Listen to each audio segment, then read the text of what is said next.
क्या आप भी उन लोगों में शामिल हैं जिन्हें लगता है कि हर एक बीतते दिन के साथ शरीर की शक्ति लगातार कम होती जा रही है, या वो जिनकी पूरी शक्ति सुबह उठने के 1 घंटे के अंदर ही खत्म हो जाती है, या फिर वो जिन्हें कमजोरी के कारण दिन भर बिस्तर पर लेटे रहना पड़ता है, या फिर आप उनमें शामिल हैं जो अपनी ओवरऑल स्ट्रेंथ बढ़ाने के लिए कड़ी मेहनत तो कर रहे हैं लेकिन उन्हें कोई रिजल्ट दिखाई नहीं दे रहा।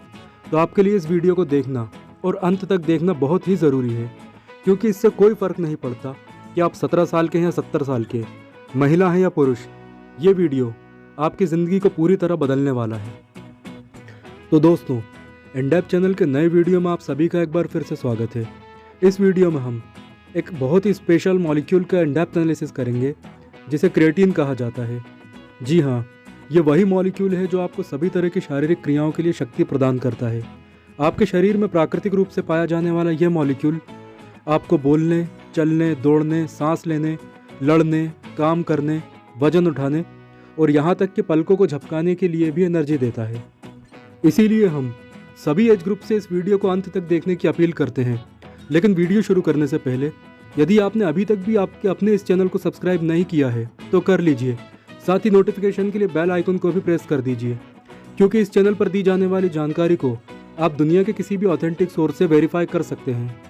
तो दोस्तों, यह एक लंबा वीडियो होने वाला है, इसलिए हम इसे 4 भागों में डिवाइड करेंगे। पहले भाग में हम क्रिएटिन से संबंधित लगभग सारी महत्वपूर्ण जानकारियों को कवर करेंगे। दूसरे भाग में हम जानेंगे कि क्रिएटिन की ज़रूरत किसे है और इसे किस तरह लेना चाहिए। इस सेक्शन में हम अपना ध्यान मुख्य रूप से शारीरिक रूप से कमज़ोर लोगों, 40+ एज ग्रुप के लोगों और जिम जाने वालों तक ही केंद्रित रखेंगे। तीसरे भाग में हम जानेंगे कि क्रिएटिन के क्या बेनिफिट हैं और किन्हें क्रिएटिन नहीं लेना चाहिए। और अंतिम यानी चौथे भाग में हम क्रिएटिन से रिलेटेड कुछ मेडिकल फैक्ट्स और मिथ्स की जानकारी लेंगे। क्रिएटिन क्या है और ये कैसे काम करता है? बहुत ही सरल शब्दों में, क्रिएटिन एक ऐसा मॉलिक्यूल है जो आपके शरीर में ही बनता है और ये मांसपेशियों में स्टोर होकर उन्हें ऊर्जा देता है। इसे ऊर्जा या एनर्जी का बैकअप स्टोर भी कहा जा सकता है। मानव शरीर एक दिन में 1.5 से लेकर 2 ग्राम क्रिएटिन का निर्माण करता है, जिसमें से लगभग 1 ग्राम क्रिएटिन लीवर, पैंक्रियाज और किडनी में बनता है। क्रिएटिन की एक खास बात यह है कि ये या तो मानव शरीर में बनता है या नॉन वेजिटेरियन फूड में पाया जाता है, जैसे कि चिकन, फिश, रेड मीट और दूसरे सी फूड। साग सब्जियों और फलों में क्रिएटिन नहीं पाया जाता, इसलिए आमतौर पर शाकाहारी लोगों में क्रिएटिन की कमी होती है।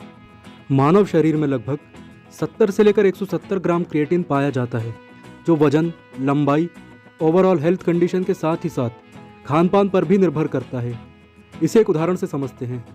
एक 6 फुट के व्यक्ति में 5 फुट के व्यक्ति से वजन अनुसार अधिक क्रिएटिन पाया जाएगा, लेकिन यदि वही 6 फुट का व्यक्ति शाकाहारी और 70 किलो का है और 5 फुट का व्यक्ति मांसाहारी और 80 किलो का है, तो 5 फुट के व्यक्ति में क्रिएटिन लेवल हाई होगा। आमतौर पर मानवों में 170 ग्राम से अधिक क्रिएटिन रिपोर्ट नहीं किया गया है। अब जानते हैं कि क्रिएटिन मॉलिक्यूल किन चीज़ों से मिलकर बनता है। तो देखिए, क्रिएटिन एक अमाइनो एसिड है। अमाइनो एसिड ऐसे कार्बनिक यौगिक होते हैं जो प्रोटीन्स का निर्माण करते हैं। दरअसल प्रोटीन्स ही हमारे शरीर के मसल्स, ब्रेन, ब्लड, स्किन और हेयर्स का बेसिक स्ट्रक्चर बनाते हैं। इनमें से मसल्स यानी मांसपेशियों में क्रिएटिन फॉस्फोक्रिएटिन के रूप में स्टोर होता है, जहां इसे आवश्यकता पड़ने पर एनर्जी सोर्स की तरह उपयोग किया जाता है। यहाँ मैंने अभी एक खास शब्द कहा है, फॉस्फोक्रिएटिन। आप इसे याद रखिएगा। इसके बाद हम देखते हैं कि क्रिएटिन किस तरह ऊर्जा देता है। तो आप जानते ही हैं कि शरीर को ऊर्जा की आपूर्ति ATP यानी एडिनोसिन ट्राइफॉस्फेट नाम के मॉलिक्यूल से होती है। आगे बढ़ने से पहले हम ATP के बारे में बहुत ही शॉर्ट में थोड़ी जानकारी ले लेते हैं। देखिए, ATP सभी जीवित प्राणियों की कोशिकाओं में पाया जाता है। यह भोजन से प्राप्त ऊर्जा को शरीर में एक जगह से दूसरी जगह ले जाने वाला मॉलिक्यूल है। ध्यान रखिए कि यह एनर्जी कैरिंग मॉलिक्यूल है, ना कि energy storage molecule. Storage molecule जैसे प्रोटीन, कार्बोहाइड्रेट और फैट्स होते हैं। शरीर ऊर्जा के लिए इन तीनों मॉलिक्यूल्स को तोड़ता है और एनर्जी रिलीज करता है। यह एनर्जी केमिकल एनर्जी के रूप में ATP द्वारा कैरी कर ली जाती है और वहाँ ले जाकर छोड़ दी जाती है जहाँ इसकी ज़रूरत है, यानी उन मांसपेशियों तक डिलीवर कर दी जाती है जिन्हें उस समय ऊर्जा की ज़रूरत पड़ रही है। अब जैसा कि पहले बताया गया था कि एटीपी एडेनोसिन ट्राइफॉस्फेट होता है, जिसमें 3 फॉस्फेट ग्रुप होते हैं। जैसे जैसे शरीर को ऊर्जा की आवश्यकता पड़ती है, वैसे वैसे एटीपी में से एक एक फॉस्फेट रिलीज होता जाता है और ये एटीपी से एडीपी यानी एडेनोसिन डाइफॉस्फेट और एडीपी से एएमपी यानी एडेनोसिन मोनोफॉस्फेट बन जाता है। यानी ये एक फॉस्फेट ग्रुप ही है जो हर बार एनर्जी के रूप में मांसपेशियों और कोशिकाओं में मुक्त हो रहा है। अब याद कीजिए, मैंने कुछ देर पहले फॉस्फोक्रिएटिन शब्द कहा था जो मांसपेशियों में स्टोर रहता है। पहले अपनी स्क्रीन पर फॉस्फोक्रिएटिन का केमिकल फार्मूला देखिए। आप इस फार्मूले में एक फॉस्फेट ग्रुप देख सकते हैं।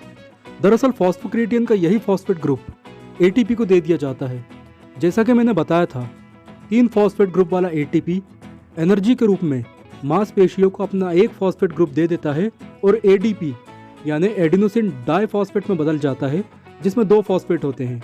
इसके बाद यही आगे चलकर एएमपी यानी एडेनोसिन मोनोफॉस्फेट में बदल जाता है, जिसमें केवल एक फॉस्फेट रहता है। दरअसल एडीपी और एएमपी ऊर्जा के लिए किसी काम के नहीं होते। ऐसे में मांसपेशियों में पहले से स्टोर फॉस्फोक्रिएटिन का एक फॉस्फेट ग्रुप तुरंत ही 2 फॉस्फेट ग्रुप वाले एडीपी को ट्रांसफर कर दिया जाता है और यह एडीपी इसके बाद 3 फॉस्फेट ग्रुप वाले एटीपी में बदलकर मांसपेशियों को ऊर्जा की सप्लाई करना जारी रखता है। तो दोस्तों, यही क्रिएटिन या फॉस्फोक्रिएटिन का मैकेनिज्म होता है। उम्मीद है अब आपको क्रिएटिन का मैकेनिज्म समझ में आ चुका होगा। इसे हम सेलफोन, इसकी बैटरी और एक पावर बैंक के उदाहरण से भी समझ सकते हैं।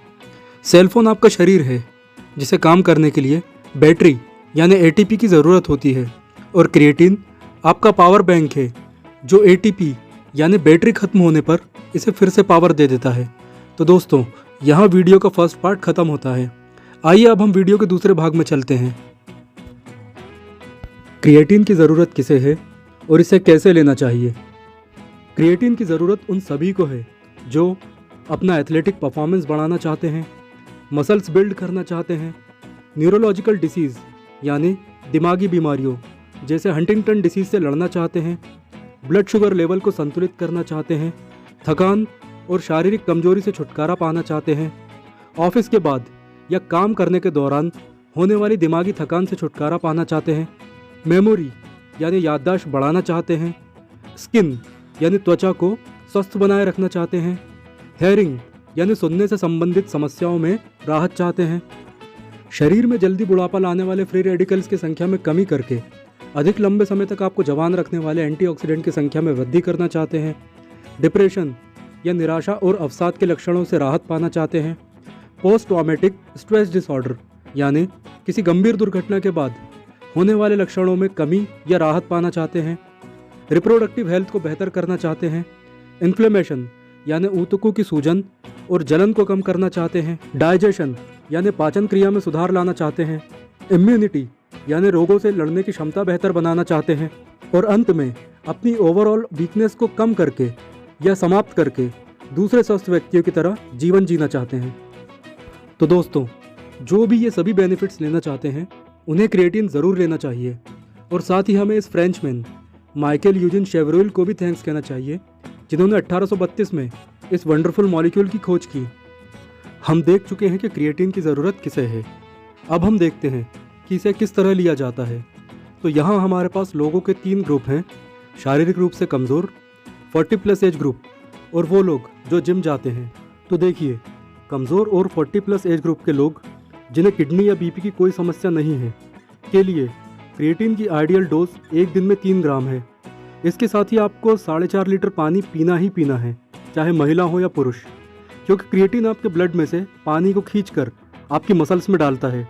ऐसे में यदि आपके ब्लड में पर्याप्त पानी नहीं होगा तो डिहाइड्रेशन के साथ साथ बीपी लो होने का भी खतरा रहता है। इसके अलावा पानी की कमी का पूरा दबाव आपकी किडनियों पर पड़ेगा। इसलिए सभी को 4 से लेकर 4.5 लीटर पानी पीना ज़रूरी और बहुत ही ज़्यादा ज़रूरी है। इसके बाद यदि इन दोनों ग्रुप्स को गैस संबंधी समस्याएं नहीं हैं तो इन्हें क्रिएटिन दिन में 2 बार यानी 1.5 ग्राम सुबह और 1.5 ग्राम शाम को नॉर्मल खाने के साथ लेना चाहिए। याद रखें कि क्रिएटिन लेने से आपका वजन थोड़ा बढ़ सकता है, जिसका कारण फैट में बढ़ोतरी नहीं बल्कि मसल्स में होने वाला वाटर रिटेंशन है। इसके अलावा इन दोनों ग्रुप्स को पहले 20 दिनों तक रोजाना 3-3 ग्राम क्रिएटिन लेना चाहिए और 20 दिनों के बाद जब इनका क्रिएटिन लेवल 150 से लेकर 160 हो जाएगा तब इन्हें अगले 10 से 12 दिन तक किसी तरह का क्रिएटिन नहीं लेना चाहिए और 12 दिनों के बाद यही साइकिल फिर से रिपीट करना चाहिए, यानी 20 दिनों वाली। और याद रखें कि इस ग्रुप के नॉन वेजिटेरियन लोग जब भी नॉन वेज खाएं उस दिन क्रिएटिन ना लें, क्योंकि नॉन वेज से आपको पर्याप्त क्रिएटिन मिल जाएगा। इसके अलावा इन दोनों ग्रुप्स में से यदि किसी को गैस संबंधी समस्याएं हैं तो उन्हें सलाद और ग्लूकोज के साथ क्रिएटिन लेना चाहिए। तो दोस्तों, यदि आप इस मेथड से क्रिएटिन लेते हैं तो आपको बेस्ट रिजल्ट मिलेगा और 7 दिनों के बाद 8वें दिन से आप अपने शारीरिक शक्ति को बढ़ता हुआ महसूस करेंगे। साथ ही अगर आप इसके साथ व्यायाम को भी जोड़ देते हैं तो बेनिफिट डबल होगा। चलिए अब देखते हैं कि जिम जाने वालों को क्रिएटिन कैसे लेना चाहिए। तो देखिए, जिम जाने वालों को क्रिएटिन लेते समय उन सभी नियमों का पालन करना चाहिए जो शारीरिक रूप से कमज़ोर और 40+ एज ग्रुप वाले लोगों के लिए हैं। लेकिन जिम जाने वाले एक दिन में 5 ग्राम तक क्रिएटिन ले सकते हैं। साथ ही उन्हें जिम जाने से पहले क्रिएटिन लेना है या बाद में, इस कन्फ्यूज़न को अपने दिमाग से निकाल देना चाहिए, क्योंकि क्रिएटिन लेने के 3 से 4 घंटे बाद यह आपकी मसल्स में जाएगा और पहले वहाँ जाकर स्टोर होगा और बाद में एनर्जी देगा। तो जिम जाने से पहले या बाद में, यानी प्री और पोस्ट वर्कआउट का कॉन्सेप्ट ही खत्म हो जाता है। लेकिन फिर भी यदि आप बेस्ट रिजल्ट चाहते हैं तो रात में डिनर के साथ क्रिएटिन लीजिए, क्योंकि तब आपके शरीर में सभी पोषक तत्व होंगे और आपके सोने के बाद जब शरीर मसल्स में हुई टूट फूट की मरम्मत करेगा तब क्रिएटिन और अच्छी तरह से काम कर पाएगा। उम्मीद है दोस्तों आपको वीडियो का यह सेक्शन भी अच्छी तरह समझ में आया होगा। यहाँ आपको यह बताना भी ज़रूरी है, यदि इन तीनों ग्रुप में से ऐसे लोग जो कि एंटी मलेरिया या एस्प्रिन जैसी दवाइयाँ ले रहे हैं जो कि सीधे किडनियों पर असर डालती हैं, तो तब तक यानी दवाइयाँ चलने के दौरान इन्हें क्रिएटिन का उपयोग नहीं करना चाहिए। तो दोस्तों, वीडियो का दूसरा भाग यहाँ ख़त्म होता है। अब आइए वीडियो के तीसरे भाग की तरफ चलते हैं। क्रिएटिन के क्या लाभ हैं और किन्हें इसे नहीं लेना चाहिए। देखिए, क्रिएटिन उन सभी कंडीशंस में बेनिफिट देता है जिन्हें इस वीडियो के दूसरे भाग की स्टार्टिंग में ही बता दिया गया है। इसीलिए इस भाग में हम केवल ये देखेंगे कि क्रिएटिन किन्हें नहीं लेना चाहिए। तो देखिए, क्रिएटिन 17 वर्ष से लेकर 70 वर्ष, यहाँ तक कि 75 से अधिक आयु के लोग भी बिना किसी परेशानी के ले सकते हैं। लेकिन इस दौरान कुछ खास बातों का ध्यान रखा जाना चाहिए जो इस तरह हैं। यदि आपको किडनी का रोग, डायबिटीज़ या हार्ट से संबंधित कोई समस्या है तो क्रिएटिन सप्लीमेंट ना लें। हालांकि आप इसे नॉन-वेज फूड से ले सकते हैं। प्रेग्नेंट लेडीज़ को क्रिएटिन नेचुरल सोर्सेज से लेना चाहिए। पूरी प्रेगनेंसी के दौरान उन्हें सिंथेटिक यानी बाजार में मिलने वाला क्रिएटिन नहीं लेना चाहिए। चाय, कॉफ़ी या शराब के साथ भी क्रिएटिन नहीं लेना चाहिए। यदि आपका पेट अक्सर खराब रहता है तो भी क्रिएटिन को अवॉइड करें। इसके अलावा यदि आप किसी बहुत ही गर्म और उमस वाली जगह पर काम करते हैं, जैसे खदानों या बंद कमरे में, तो भी उन्हें सिंथेटिक क्रिएटिन नहीं लेना चाहिए। तो दोस्तों, ये थी क्रिएटिन से संबंधित कुछ सावधानियाँ। हालांकि क्रिएटिन दुनिया के कुछ सबसे अधिक अध्ययन किए गए मॉलिक्यूल्स में से एक है और दुनिया के लगभग 80% लोग इसका किसी न किसी तरह से बेनिफिट ले सकते हैं। तो यहाँ पर हमारे वीडियो का तीसरा भाग खत्म होता है। आइए हम वीडियो के अंतिम भाग की ओर चलते हैं। क्रिएटिन से संबंधित तथ्य और धारणाएं। इस भाग में हम उन प्रश्नों का उत्तर देंगे जो क्रिएटिन के बारे में अक्सर पूछे जाते हैं। पहला प्रश्न है, क्या क्रिएटिन नॉन वेजिटेरियन सप्लीमेंट है? तो इसका उत्तर है नहीं। हालांकि क्रिएटिन का नेचुरल सोर्स नॉन वेज होता है, लेकिन सप्लीमेंट के रूप में इसका वेज फॉर्म भी अवेलेबल है, जिसे आप बॉटल पर ग्रीन डॉट देखकर पहचान सकते हैं। दूसरा प्रश्न है, क्या क्रिएटिन किडनी खराब करता है? तो इसका उत्तर है, यदि आपको पहले से ही किडनी का कोई रोग नहीं है और आप 3 ग्राम क्रिएटिन के साथ भरपूर पानी पीते हैं तो क्रिएटिन आपकी किडनी पर कोई बुरा प्रभाव नहीं डालता। तीसरा प्रश्न है, क्या क्रिएटिन से शरीर की ताकत बढ़ती है? तो इसका उत्तर है हाँ। यदि आप क्रिएटिन के साथ स्ट्रेंथ एक्सरसाइज भी करते हैं तो आपकी ताकत 25% तक बढ़ सकती है। अगला प्रश्न है, क्या क्रिएटिन लेने से नींद आती है? तो इसका उत्तर है नहीं। हालांकि यदि आप क्रिएटिन के साथ पर्याप्त पानी नहीं पीते, खासकर गर्मियों के दिनों में, तो आपको हल्के चक्कर आ सकते हैं। और आखिरी सवाल है, क्या क्रिएटिन महंगा होता है और सबसे अच्छा क्रिएटिन कौन सा है? तो इसका उत्तर है, क्रिएटिन महंगा नहीं होता। लगभग 300 रुपये के अंदर आप 20 दिन की डोज ले सकते हैं। और सबसे अच्छा क्रिएटिन मोनोहाइड्रेट पाउडर होता है, जिसका एब्जॉर्प्शन रेट बहुत ही बेहतर होता है और यह सबसे अच्छे रिजल्ट भी प्रदान करता है। तो दोस्तों, उम्मीद है आपको ये जानकारी पसंद आएगी। साथ ही इंडेप्थ चैनल के ऐसे ही इन्फॉर्मेटिव और मज़ेदार वीडियोस को देखने के लिए चैनल को ज़रूर सब्सक्राइब करें। और यदि क्रिएटिन को लेकर अभी भी आपके मन में कोई प्रश्न है तो नीचे कमेंट बॉक्स में ज़रूर बताएं। तब तक अगले वीडियो में मिलते हैं। Thanks for watching this video.